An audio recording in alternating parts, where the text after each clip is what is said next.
സമാധാനം നിങ്ങളോടുകൂടെ. വിശുദ്ധ മത്തായി അറിയിച്ച നമ്മുടെ കർത്താവ് ഈശോ മിശിഹായുടെ പരിശുദ്ധ സുവിശേഷം. ഈശോ മിശിഹായുടെ ജനനം ഇപ്രകാരമായിരുന്നു. അവൻ്റെ മാതാവായ മറിയവും യൗസേപ്പും തമ്മിലുള്ള വിവാഹ നിശ്ചയം കഴിഞ്ഞിരിക്കെ അവർ സഹവസിക്കുന്നതിന് മുൻപ് അവൾ പരിശുദ്ധാത്മാവാൽ ഗർഭിണിയായി കാണപ്പെട്ടു. അവളുടെ ഭർത്താവായ യൗസേപ്പ് നീതിമാനാകയാലും അവളെ അപമാനിതയാക്കുവാൻ ഇഷ്ടപ്പെടാകയാലും അവളെ രഹസ്യത്തിൽ ഉപേക്ഷിക്കുവാൻ തീരുമാനിച്ചു. അവൻ ഇതേക്കുറിച്ച് ആലോചിച്ചു കൊണ്ടിരിക്കെ കർത്താവിൻ്റെ ദൂതൻ സ്വപ്നത്തിൽ പ്രത്യക്ഷപ്പെട്ട് അവനോട് പറഞ്ഞു, ദാവീദിൻ്റെ പുത്രനായ യൗസേപ്പ്, നിന്റെ ഭാര്യയായ മറിയത്തെ സ്വീകരിക്കുവാൻ ശങ്കിക്കേണ്ട. അവൾ ഗർഭം ധരിച്ചിരിക്കുന്നത് പരിശുദ്ധാത്മാവിൽ നിന്നാണ്.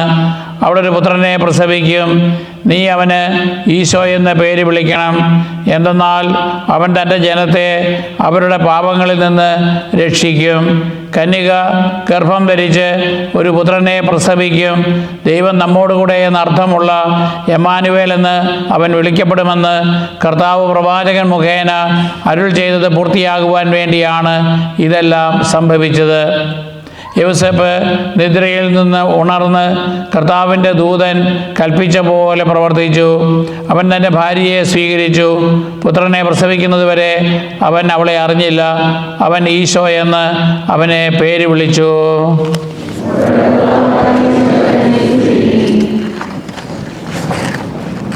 പ്രിയപ്പെട്ടവരെ, ഒരിക്കൽ ഒരു പിൽഗ്രിമേജ് നടത്തി ടർക്കിയിലെ ഇസ്താംബൂളിൽ ചെന്നപ്പോൾ ഗൈഡ് അവിടുത്തെ പുരാതനമായ ഒരു ദേവാലയത്തിൽ കൊണ്ടുപോയി. അതിൻ്റെ ചുവരുകളിൽ പല ചിത്രങ്ങളുണ്ടായിരുന്നു. അതിൽ ഒരു ചിത്രം യൗസേപ്പ് പിതാവിൻ്റെതായിരുന്നു. പക്ഷേ അവിടെ ആ യൗസേപ്പ് പിതാവിൻ്റെ കൂടെ മാതാവുമില്ല, ഉണ്ണീശോയുമില്ല.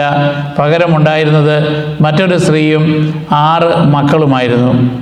അപ്പോൾ അതേപ്പറ്റി ചോദിച്ചപ്പോൾ അദ്ദേഹം പറഞ്ഞു, ഇത് യൗസേപ്പ് പിതാവ് മുമ്പ് വിവാഹം കഴിച്ചിരുന്നു. പ്രത്യേകിച്ച് ചില പൗരസ്ത്യ സഭകളുടെ, ഓർത്തഡോക്സ് സഭകളുടെയൊക്കെ വിശ്വാസവും പാരമ്പര്യവും അപ്രകാരമാണ്. അദ്ദേഹത്തിന് ഭാര്യയും 6 മക്കളും ഉണ്ടായിരുന്നു. ഇതിൻ്റെ ഉറവിടമെന്ന് പറയുന്നത് യാക്കോബിൻ്റെ പ്രോട്ടോ എവഞ്ചേലിയം, അല്ലെങ്കിൽ സുവിശേഷത്തിന് സമാന്തരമായി പിൽക്കാലത്ത് എഴുതപ്പെട്ട ചില ഗ്രന്ഥങ്ങളുണ്ട്. വേറൊന്നാണ് ഗോസ്പൽ ഓഫ് സൂഡോ മാത്യു, അതായത് മത്തായി ശ്ലീഹായി അനുകരിച്ച് എഴുതപ്പെട്ട സുവിശേഷം. ഇങ്ങനെയുള്ള പുസ്തകങ്ങൾ ചരിത്രപരമായ വസ്തുതയാണോ എന്ന് ചോദിച്ചാൽ കൃത്യതയില്ല. ചരിത്രമാകാം, അല്ലെങ്കിൽ മിഥ്യയാകാം. പക്ഷേ അതിലൂടെ ഈശോയുടെ ജീവിതവും ആയിട്ട് ബന്ധപ്പെട്ട ചില കാര്യങ്ങളിൽ ചില ഗ്യാപ്പുകൾ അടയ്ക്കുന്നവയാണ്. അതനുസരിച്ച് മാതാപിതാക്കന്മാരായിരുന്ന ജോവാക്കിനും അന്നയ്ക്കും അവർക്ക് ആദ്യം മക്കളില്ലായിരുന്നു. അവർ വളരെ വിഷമിച്ചു. അവർ വളരെ നാൾ തീക്ഷ്ണതയോടെ പ്രാർത്ഥിച്ചു. ഈ ജോവാക്കിയും ഒരു മരുഭൂമിയിൽ പോയി 40 ദിവസം ഒരു കൂടാരത്തിൽ താമസിച്ചുകൊണ്ട് ഉപവസിച്ച് പ്രാർത്ഥിച്ചു. അബ്രാഹത്തിന് തൻ്റെ വാർദ്ധക്യത്തിൽ ദൈവം സാറായിൽ നിന്ന് ഒരു മകനെ നൽകിയതുപോലെ തനിക്കും ഒരു കുഞ്ഞിനെ നൽകണമേ എന്ന്. അതേ സമയത്ത് അന്ന തൻ്റെ പൂന്തോട്ടത്തിൽ ഒരു മരത്തിൻ്റെ ചുവട്ടിലിരുന്ന് തീക്ഷ്ണമായിട്ട് പ്രാർത്ഥിച്ചു. ഇവർ രണ്ടുപേരും നീതിനിഷ്ഠയുള്ളവരായിരുന്നു.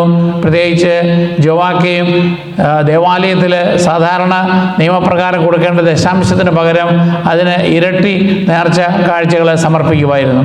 അങ്ങനെ ഇരിക്കെ മാലാഖ അന്നായ്ക്ക് പ്രത്യക്ഷപ്പെട്ട് പറഞ്ഞു, നിനക്കൊരു മകൻ ജനിക്കും. അപ്പോൾ അന്ന പറഞ്ഞു, അങ്ങനെയാണെങ്കിൽ നിനക്കൊരു കുട്ടി ജനിക്കും. അപ്പോൾ അന്ന പറഞ്ഞു, അങ്ങനെയാണെങ്കിൽ ഞാൻ ആ കുട്ടിയെ ദൈവാലയത്തിൽ സമർപ്പിക്കും. എന്നേക്കുമായിട്ട് ആ കുഞ്ഞ് ദൈവത്തിന് വേണ്ടി സേവനം ചെയ്യുന്ന വ്യക്തിയായിരിക്കുമെന്ന്. അതേ സമയത്ത് തന്നെ മാലാഖ ജോവാക്കിമിനും അതേ തന്നെ വാഗ്ദാനം കൊടുത്തു. അങ്ങനെ പിന്നീട് അവർക്കൊരു കുഞ്ഞ് ജനിച്ചു. പെൺകുഞ്ഞായിരുന്നു. ആ കുഞ്ഞിന് മറിയം എന്ന പേര് നൽകി. അന്നത്തെ ഇങ്ങനെ നേർച്ച നേരുന്ന കുഞ്ഞുങ്ങളെ 3 വർഷക്കാലം കാലം മാതാപിതാക്കന്മാരോട് താമസിപ്പിച്ച ശേഷം അവർ ദേവാലയത്തിൽ സമർപ്പിക്കണം. അങ്ങനെ മറിയത്തെ 3-ാമത്തെ വയസ്സിൽ ദേവാലയത്തിൽ സമർപ്പിക്കുന്നു. ആ ദേവാലയത്തിൽ ആ കുഞ്ഞിൻ്റെ സംരക്ഷണത്തിനായിട്ട് ഒരു മെൻറ്ററായിട്ട് ഒരാളെ ഏൽപ്പിക്കും. അതിനെ പുരോഹിതന്മാരെ ഏൽപ്പിച്ചത് സ്നാപക യോഹന്നാൻ്റെ പിതാവും പുരോഹിതനുമായിരുന്ന സക്കറിയ ആയിരുന്നു. അതുകൊണ്ട് സക്കറിയായുടെ ശിക്ഷണത്തിലാണ് ഈ കുട്ടി വളർന്നു വരിക.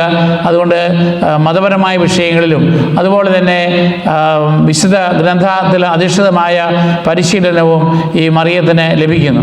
അവൾ വളർന്നു വരുന്ന സമയത്ത് അവൾ ദൈവത്തിൻ്റെ മുമ്പാകെ അക്കാലത്ത് ചില പെൺകുട്ടികൾ ചെയ്യുന്നത് പോലെ ഒരു പ്രതിജ്ഞ ചെയ്തു, ഞാൻ എക്കാലവും ഒരു കന്യകയായി ദൈവത്തിൻ്റെ വേണ്ടി സമർപ്പിക്കുന്നുവെന്ന്. അന്ന് കന്യാസ്ത്രീ മഠങ്ങളില്ല. അപ്പോൾ അതുകൊണ്ട് അവരുടെ സംരക്ഷണം മറ്റാരെങ്കിലും ഏൽപ്പിക്കേണ്ടതായിട്ടുണ്ട്. അവൾ പ്യൂബർട്ടി ആയി കഴിഞ്ഞാൽ ഒരു 12 വയസ്സ് കഴിഞ്ഞാൽ 12-15 വയസ്സിനിടയ്ക്ക് ഈ കുഞ്ഞുങ്ങളെ മറ്റ് ആരെയെങ്കിലും ഉത്തരവാദിത്വം ഏൽപ്പിക്കും. കാരണം അവരെ പിന്നെ ദേവാലയത്തിൽ വളർത്തുകയില്ല. കാരണം അത് ദേവാലയത്തിൻ്റെ അശുദ്ധിക്ക് കാരണമാകുന്ന രീതിയിൽ ഈ കുഞ്ഞുങ്ങൾ ഏതെങ്കിലും തരത്തിൽ പിഴച്ചു പോയാൽ എന്നുള്ള കാരണത്താലാണ്. അതുകൊണ്ട് ഈ പ്രധാന പുരോഹിതൻ പ്രാർത്ഥിച്ചു, ഇതാരെയാണ് ഞാൻ ഈ കുഞ്ഞിൻ്റെ ഉത്തരവാദിത്വം ഏൽപ്പിക്കുക? അപ്പോൾ അദ്ദേഹത്തിന് മാലാഖ പ്രത്യക്ഷപ്പെട്ട് പറയുന്നു, നീ ഒരു കാര്യം ചെയ്യുക, വിഭാര്യരായ പുരുഷന്മാരോട്, അതായത് ഭാര്യ മരിച്ചുപോയ പുരുഷന്മാരോട് അവരവരുടെ ഒരു ദണ്ഡുമായിട്ട് അല്ലെങ്കിൽ ഒരു കോലും അടിയുമായിട്ട് ദേവാലയത്തിലേക്ക് വരുവാൻ പറയുക. ഇത് പഴയ നിയമത്തിലെ മറ്റൊരു സംഭവമുണ്ട്. അതായത് സംഖ്യയുടെ പുസ്തകം 17-ാം അധ്യായം 16 മുതൽ 20 വരെയുള്ള വാക്യത്തിൽ പറയുന്ന ഒരു സംഭവമാണത്. അതായത് ഇസ്രായേൽ ജനം ഈജിപ്തിൽ നിന്ന് വിമോചിതരായി കഴിഞ്ഞ് അവർ അവിടെ നിന്ന് വാഗ്ദത്ത ഭൂമിയിൽ പ്രവേശിക്കുന്നതിന് മുൻപ് അവർ പാപം ചെയ്തത് മൂലം 40 സംവത്സരക്കാലം മരുഭൂമിയിൽ കഴിയേണ്ടി വന്നു. അക്കാലഘട്ടത്തിൽ മോശയുടെ തന്നെ സഹോദരനായ അഹറോനായിരുന്നു പ്രധാന പുരോഹിതനായി നിയുക്തനായത്. അതിൻ്റെ പേരിൽ ഇസ്രായേൽ ജനം മോശയ്ക്കെതിരായി പിറുപിറുത്തു. അപ്പോൾ മോശ ദൈവത്തോട് പറഞ്ഞു, ഞാൻ എന്താണ് ചെയ്യുക? അപ്പോൾ ദൈവം പറഞ്ഞു, നീ ഒരു കാര്യം ചെയ്യുക, ഈ 12 ഗോത്രങ്ങളുടെയും തലവന്മാരോട് അവരുടെ വടി കൊണ്ടുവരാൻ പറയുക. അങ്ങനെ ആ 12 വടികളും അഹറോൻ്റെ വടിയും കൂടി ദൈവത്തിൻ്റെ സമാഗമ കൂടാരത്തിൽ കൊണ്ടുവന്ന് പ്രാർത്ഥിക്കുക. പിറ്റേ ദിവസം ആരുടെ വടി പൂക്കുന്നോ അതിന് ആയിരിക്കും ആ ആളായിരിക്കും പ്രധാന പുരോഹിതൻ. അങ്ങനെ വെച്ച് പ്രാർത്ഥിച്ചു കഴിഞ്ഞപ്പോൾ പിറ്റേ ദിവസം രാവിലെ നോക്കുമ്പോൾ അഹറോൻ്റെ വടിയെ മാത്രം പൂത്ത് ആൽമണ്ട് അതിൻ്റെ ചെറിയ ധാന്യവും അതോടൊപ്പം തന്നെ പൂക്കളും കാണുന്നു. അപ്പോൾ അതോടുകൂടി അഹറോനാണ് പ്രധാന പുരോഹിതനായി ദൈവത്താൽ നിശ്ചയിക്കപ്പെട്ടത് എന്ന് ജനങ്ങൾക്ക് മനസ്സിലായി.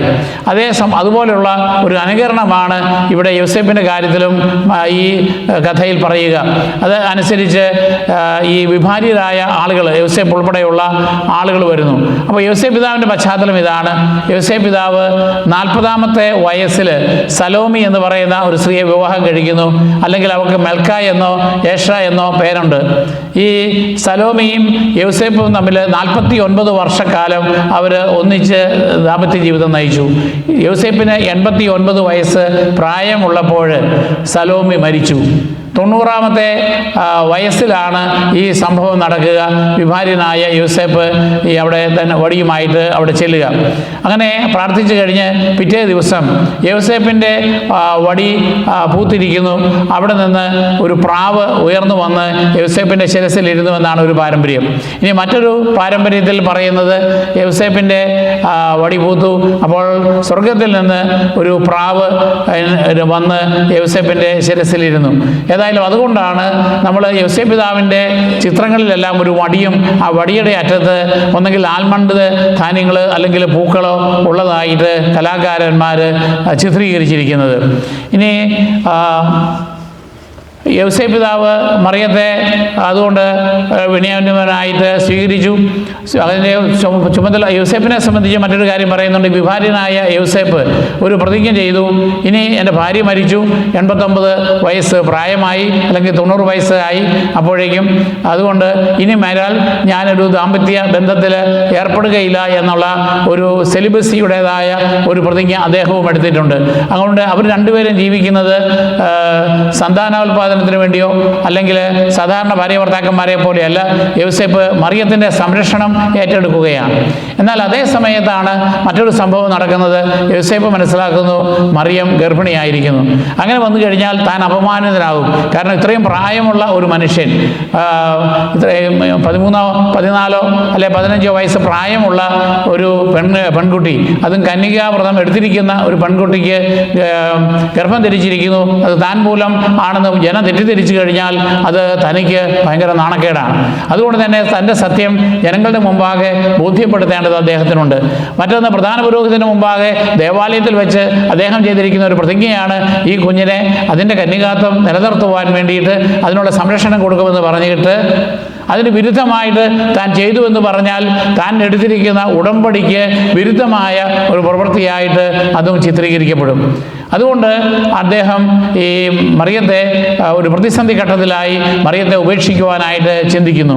ഇനി മറ്റൊരു തിയോളജിയൻസ് പറയുന്ന മറ്റൊരു വിശദീകരണം ഇതാണ്: ഒരു കന്യക ഗർഭം ധരിച്ച് ഒരു പുത്രനെ പ്രസവിക്കും, അവൻ എമ്മാനുവേൽ എന്ന് വിളിക്കപ്പെടുമെന്ന് പ്രവാചകൻ വഴി രേഖപ്പെടുത്തപ്പെട്ടിട്ടുണ്ട്. അപ്പോൾ അതുകൊണ്ട് ഇങ്ങനെ ഒന്ന് സംഭവിക്കും. അത് അപൂർവമായിട്ട് ഒരിക്കൽ മാത്രം സംഭവിക്കുന്ന ഒരു കാര്യമാണ്.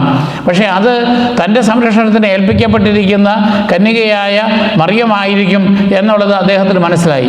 പക്ഷേ അങ്ങനെ ഒരു രക്ഷകൻ്റെ അമ്മയുടെ ഉത്തരവാദിത്വം ഏറ്റെടുക്കുവാൻ താൻ യോഗ്യനല്ല എന്നുള്ള ഒരു എളിമയോടുകൂടിയുള്ള ഒരു മനോഭാവം, അല്ലെങ്കിൽ ഒരു റെവറൻഷ്യൽ ഫിയർ, ബഹുമാനത്തോടു കൂടിയുള്ള ഒരു ഭയം, ഇത് ഞാൻ ആ ഉത്തരവാദിത്വം നിർവഹിക്കുന്നതിൽ എന്തെങ്കിലും കുഴപ്പങ്ങൾ ഉണ്ടാകുമോ, അല്ലെങ്കിൽ ഈ രക്ഷകൻ്റെ തന്നെ വളർത്തുപിതാവായിട്ട് ഒരു കുഞ്ഞിനെ വളർത്തിക്കൊണ്ട് വരുവാനുള്ള ഉത്തരവാദിത്വം ഏറ്റെടുത്താൽ താൻ അതിനുള്ള യോഗ്യതനല്ല എന്നുള്ളതായ ഒരു ബോധ്യം. ഇതുകൊണ്ടാണ് യോസേപ്പ് അതിൽ നിന്ന് ഒഴിവാകാനായിട്ട് പരിശ്രമിക്കുന്നുവെന്ന് മറ്റൊരു വ്യാഖ്യാനമുണ്ട്. ഏതായാലും അങ്ങനെ അദ്ദേഹം ശങ്കിച്ചിരിക്കുന്ന അവസരത്തിലാണ് സ്വപ്നത്തിൽ മാലാഖ പ്രത്യക്ഷപ്പെട്ട്, ദൈവദൂതൻ പ്രത്യക്ഷപ്പെട്ട് പറയുന്നു, മറിയത്തെ നിന്റെ ഭാര്യയായി സ്വീകരിക്കുവാൻ നീ ശങ്കിക്കേണ്ട, അല്ലെങ്കിൽ നീ ഭയപ്പെടേണ്ട എന്ന് പറയുന്നത്. കാരണം ഇത് പരിശുദ്ധാത്മാവിനാൽ നിയോഗിക്കപ്പെട്ടിരിക്കുന്ന ഒന്നാണ്. അതുകൊണ്ട് തന്നെ നീ ദൈവത്താൽ വിളിക്കപ്പെട്ടിരിക്കുന്ന ഒരു വലിയ ദൗത്യമാണ് എന്ന് അദ്ദേഹത്തോട് പറയുമ്പോൾ അദ്ദേഹം പിന്നെ ഒരു മടിയും കൂടാതെ മറിയത്തെ തൻ്റെ എളിമയോടുകൂടി തൻ്റെ വിവാഹത്തിൻ്റെ ബാക്കി ചടങ്ങുകൾ പൂർത്തിയാക്കുകയും മാലാഖ ആവശ്യപ്പെട്ട പ്രകാരം ഈശോ എന്ന പേര് ആ ശിശുവിന് നൽകുകയും ചെയ്യുന്നു. അങ്ങനെയാണ് യോസേപ്പ് പിതാവ് മറ്റുള്ളവരെ അപമാനിതയാക്കുവാൻ പെട്ടെന്ന് റിയാക്ട് ചെയ്യുന്നില്ല. നമ്മളൊക്കെ ആണെങ്കിൽ വളരെ പെട്ടെന്ന് ദേഷ്യം വരും, പെട്ടെന്ന് റിയാക്ട് ചെയ്യും. അങ്ങനെ വരുമ്പോൾ ദാമ്പത്യ ജീവിതത്തിൽ പാളിച്ചകളുണ്ടാകും, പ്രശ്നങ്ങളുണ്ടാകും, വിവാഹമോചനത്തിലേക്ക് കടക്കുന്നു, ഇങ്ങനെയുള്ള പ്രതിസന്ധികളുണ്ടാകും. അവിടെ തന്നെ യോസേപ്പ് നൽകുന്ന ഒരു മാതൃക പെട്ടെന്നുള്ള റിയാക്ഷൻ അല്ല, ഒരു ആങ്കർ മാനേജ്മെൻറ്റ് നമുക്ക് ഉണ്ടാകണം. സമയത്തിൽ നമുക്ക് പ്രശ്നങ്ങൾ പലതും പരിഹരിക്കുവാനായിട്ട് സാധിക്കും. ഇനി യോസേപ്പ് ഈ വലിയ ഒരു ദൗത്യം ഏറ്റെടുക്കുമ്പോൾ അദ്ദേഹത്തിന് ധാരാളം പ്രതിസന്ധികളിലൂടെ കടന്നു പോകേണ്ടി വരുന്നുണ്ട്. കാരണം മറിയം പൂർണ്ണ ഗർഭിണിയാകുന്ന കാലഘട്ടത്തിലാണ് അഗസ്റ്റസ് സീസറിൻ്റെ കൽപ്പന പ്രകാരം സെൻസസ് എടുക്കുവാനായിട്ട് ബെത്ലഹേമിലേക്ക് പോകേണ്ടി വരിക. വളരെ ദീർഘദൂരം നസ്രത്തിൽ നിന്ന് ബെത്ലഹേമിലേക്ക് വരെ പോവുക എന്ന് പറയുന്നത് ഗർഭിണിയായി മറിയത്തെ കൂട്ടിക്കൊണ്ട് പോകുമ്പോൾ ഇന്നത്തെ പോലുള്ള ഒരു ട്രാൻസ്പോർട്ടേഷൻ സിസ്റ്റം ഇല്ലാത്ത ഒരു കാലഘട്ടം. അവിടെ ചെന്ന് കഴിഞ്ഞ് അവിടെ സത്രത്തിൽ സ്ഥലം കണ്ടെത്താൻ പ്രയാസം വരുന്നു. പിന്നീട് പുൽക്കൂട്ടിൽ ഈശോയ്ക്ക് ജന്മം നൽകേണ്ടി വരുന്നു. അവിടെ നിന്ന് ജെറുസലേം ദേവാലയത്തിൽ കൊണ്ടുപോയി അന്നത്തെ കൽപ്പന പ്രകാരമുള്ള ഈശോയെ പരിച്ഛേദന ചെയ്യുന്നു, ദേവാലയത്തിൽ കൊണ്ടുപോയി കാഴ്ചവെക്കുന്നു. അങ്ങനെ നിയമപരമായ എല്ലാ കാര്യങ്ങളും അദ്ദേഹം നടപ്പിലാക്കുകയാണ്. അങ്ങനെ ഇരിക്കുമ്പോഴാണ് പൂജരാജാക്കന്മാർ വന്നതിന് ശേഷം മാലാഖ വീണ്ടും സ്വപ്നത്തിൽ പ്രത്യക്ഷപ്പെട്ട് പറയുന്നു, നീ ശിശുവിനെ കൊണ്ട് ഇവിടെ നിന്ന് ഒളിച്ചോടി ഈജിപ്തിലേക്ക് പോകണം, കാരണം ഈ ശിശുവിൻ്റെ ജീവൻ അപകടത്തിലായിരിക്കുന്നു. അപ്പോൾ അങ്ങനെ ശിശുവിനെ കൊണ്ട് ഈജിപ്തിലേക്ക് പോകേണ്ടി വരുന്നു. തൊഴിൽ രഹിതനാകുന്നു, അഭയാർത്ഥിയായി മാറുന്നു. അതിനുശേഷം വീണ്ടും മാലാഖയുടെ നിർദ്ദേശപ്രകാരം യൂദയായിലേക്ക് വരുന്നു. അപ്പോഴാണ് അർക്കലാവൂസ് എന്ന് പറയുന്ന ഹെറോദസ് രാജാവിൻ്റെ മകൻ ഈ ശിശുവിനെ വധിക്കാൻ ഇടയായേക്കുമെന്ന ഭയത്താൽ വീണ്ടും നസ്രത്തിലേക്ക് ഇതിനെ തിരികെ പോകുന്നു. പിന്നെ കഠിനമായ അധ്വാനത്തിലൂടെ ഈ ശിശുവിനെ വളർത്തിക്കൊണ്ടുവരുന്നു. മറ്റൊരു പാരമ്പര്യമനുസരിച്ച് ഏതാണ്ട് ഈശോയ്ക്ക് 20 വയസ്സോളം പ്രായമുള്ളപ്പോൾ, അല്ലെങ്കിൽ യോസേപ്പ് തൻ്റെ 111ാമത്തെ വയസ്സിൽ യോസേപ്പിൻ്റെയും ഈശോയുടെയും മാതാവിൻ്റെയും സാന്നിധ്യത്തിൽ ഭാഗ്യമരണം പ്രാപിച്ചു എന്നുള്ളതാണ് ഒരു പാരമ്പര്യം. ഇത് സഭയുടെ ഔദ്യോഗിക പ്രബോധനങ്ങളല്ല, പക്ഷേ ഇതൊക്കെ പരമ്പരാഗതമായ ചില വിശ്വാസങ്ങളും ചില അപ്രാമാണിക അല്ലെങ്കിൽ കാനോനികമല്ലാത്ത ഗ്രന്ഥങ്ങളിലൂടെയും എഴുതപ്പെടുകയും ചില സഭാ സമൂഹങ്ങൾ വിശ്വസിക്കുകയും ചെയ്യുന്ന കാര്യങ്ങളാണ്. എന്നാൽ ഇതിലൂടെ നമുക്ക് മനസ്സിലാക്കേണ്ട, യോസേപ്പിലൂടെ പഠിക്കേണ്ട ചില കാര്യങ്ങളുണ്ട്. ഒന്ന്, യോസേപ്പിനെ ദൈവം തൻ്റെ തിരുക്കുമാരൻ്റെ സംരക്ഷണം ഏൽപ്പിക്കുന്നു. ആ തിരുക്കുമാരൻ്റെ മാതാവായ മറിയത്തിൻ്റെ സംരക്ഷണം ഏൽപ്പിക്കുന്നു. ഇതുപോലെ തന്നെ ദൈവം നമ്മളെ ഓരോരുത്തരെയും ഓരോ ദൗത്യം ഏൽപ്പിക്കുന്നുണ്ട്. ആ ദൗത്യ നിർവഹണത്തിൽ നമുക്ക് പ്രതിബന്ധങ്ങളുണ്ടാകും. നിങ്ങൾ ഓരോരുത്തരെയും സംബന്ധിച്ച് നിങ്ങൾ ഒരു കുടുംബനാഥൻ എന്ന നിലയിൽ കുടുംബത്തിൻ്റെ സംരക്ഷണം, കുടുംബത്തിൻ്റെ ഉത്തരവാദിത്വം നിങ്ങളെ ഏൽപ്പിക്കുന്നു. അല്ലെ, കുടുംബനാഥ എന്ന നിലയിൽ നിങ്ങളുടെ ഭർത്താവിനോട്, നിങ്ങളുടെ കുഞ്ഞുങ്ങളോട്, നിങ്ങളുടെ വാർദ്ധക്യത്തിലുള്ള ആളുകളോട്, ചിലപ്പോൾ ബുദ്ധിമുട്ടുള്ള ചില കുഞ്ഞുങ്ങളെ വളർത്താനായിട്ട് ബുദ്ധിമുട്ടുള്ള കുഞ്ഞുങ്ങളായിരിക്കാം, പക്ഷേ ആ ഉത്തരവാദിത്തങ്ങൾ നിർവഹിക്കുവാനും ചില അപകട സാഹചര്യങ്ങളെയൊക്കെ തരണം ചെയ്യേണ്ടതായിട്ടും ഉണ്ടാകും. പക്ഷേ ആ ദൗത്യ നിർവഹണത്തിൽ ദൈവത്തിൻ്റെ ഇടപെടലും സംരക്ഷണവും നമുക്ക് ഉണ്ടാകും. അതുകൊണ്ട് ആ പ്രത്യാശയോടുകൂടി നമ്മുടെ ഉത്തരവാദിത്തങ്ങൾ, അത് ജീവിത പങ്കാളിയോടാകാം, അല്ലെങ്കിൽ മക്കളോടാകാം, നമ്മളെ ആശ്രയിച്ച് കഴിയുന്നവരോടാകാം, ആ ഉത്തരവാദിത്തങ്ങൾ യഥാവിധി നിർവഹിക്കുവാൻ സാധിക്കണം. അതുകൊണ്ട് യോസേപ്പിനെ പോലെ ക്ഷമാശീലത്തോടുകൂടി നമ്മൾ സഹിക്കുവാനായിട്ട് തയ്യാറായി ത്യാഗമനോഭാവത്തോടുകൂടി ആ ഉത്തരവാദിത്തങ്ങൾ നമ്മൾ നിർവഹിക്കണം. അതിനിടയിലുണ്ടാകുന്ന മൊറാലിറ്റി നമുക്ക് കീപ്പ് ചെയ്യുവാനായിട്ട് സാധിക്കണം. ധാർമ്മികമായിട്ട് കാര്യങ്ങൾ, ദൈവത്തിൻ്റെ നിയോഗം എന്താണ് എന്ന് തിരിച്ചറിഞ്ഞ് നമുക്ക് പ്രവർത്തിക്കുവാൻ സാധിക്കണം. അതോടനുബന്ധിച്ചുണ്ടാകുന്ന ബുദ്ധിമുട്ടുകൾ, ക്ലേശങ്ങൾ അനുകൂലമായ പോസിറ്റീവായിട്ടുള്ള ഒരു മനോഭാവത്തോടുകൂടി ഏറ്റെടുക്കാൻ സാധിക്കണം. യോസേപ്പിൻ്റെ മറ്റൊരു പ്രത്യേകതയാണ് എളിമയോടുകൂടിയുള്ളതായ ഒരു ജീവിതം, സേവന മനോഭാവത്തോടു കൂടിയുള്ളതായ ഒരു ജീവിതം, പ്രശ്നങ്ങളിലും പ്രതിസന്ധികളിലും ദൈവത്തിൽ ആശ്രയിച്ചുകൊണ്ടുള്ളതായ ഒരു ജീവിതം. അതുപോലെ തന്നെ ആ കാലഘട്ടത്തിലെ യഹൂദ നിയമപ്രകാരമുള്ള പാരമ്പര്യങ്ങളും ആചാരാനുഷ്ഠാനങ്ങളും അദ്ദേഹം പ്രവർത്തിക്കുന്നു. ഒന്നിനെയും അദ്ദേഹം ചോദ്യം ചെയ്യുന്നില്ല. നമ്മളെ സംബന്ധിച്ചും അപ്രകാരമുള്ള ഒരു നിലപാട് നമുക്കുണ്ടാകണം.